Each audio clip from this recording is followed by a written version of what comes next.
Hello and welcome. We've got a lot to cover today, with some pretty startling developments coming out of Sweden. We're going to be looking at a major breach of trust inside a Stockholm hospital, something that's raising some really serious questions. Then, we'll shift to a tragic case in Hörby that has just taken a completely unexpected turn. We're also going to revisit a painful moment in history with some controversial new claims about the sinking of the Estonia ferry. And finally, we'll break down a huge new policy proposal on immigration that could really change things for thousands of people. So let's dive right in. Okay, so our first story takes us to Stockholm, and it's one of those that really hits at the heart of public trust. An investigation at Danderyd Hospital has led to a pretty disturbing arrest, and it's challenging that fundamental sense of security you expect to have when you're at your most vulnerable. So what's at the heart of this? It's just a profound betrayal. A hospital worker, someone whose job is literally to care for people, has been taken into custody. And the accusation is serious: stealing gold and other personal, valuable items directly from patients at the hospital. So let's break down what we know for sure. The police have confirmed the suspect is a woman in her 50s. And here's the crucial part. This wasn't just a one-time thing. The investigation only got started after a pattern began to emerge. Multiple, separate reports came in from different patients who noticed their valuables were just gone. That pattern is now a huge focus for investigators. You know, this whole thing naturally leads to a much bigger, more critical question. When the threat is coming from the inside, how do you actually protect patients?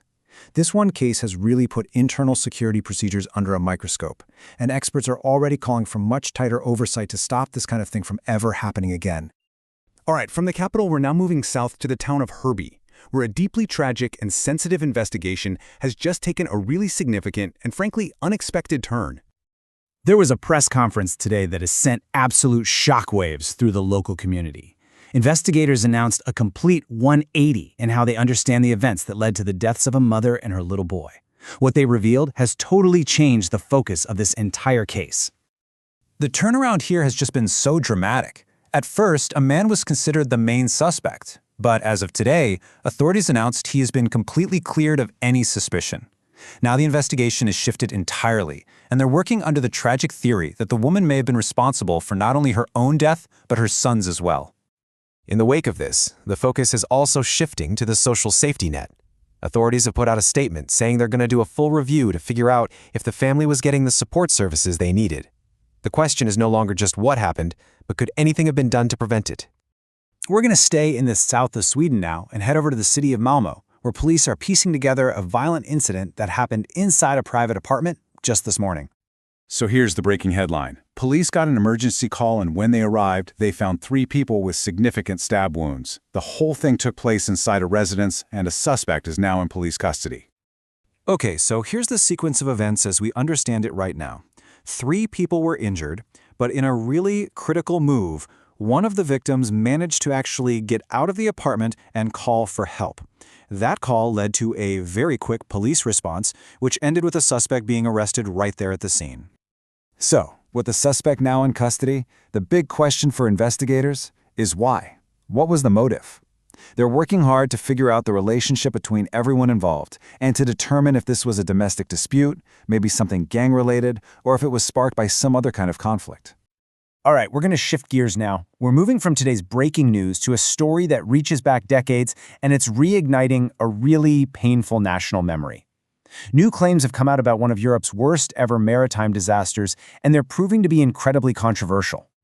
Now, for anyone who might not be familiar with this, the sinking of the ferry MS Estonia back in 1994 was just a massive tragedy. Over 850 people lost their lives. For Sweden and its neighbors, it's still a deeply sensitive topic, a national wound that's never really healed.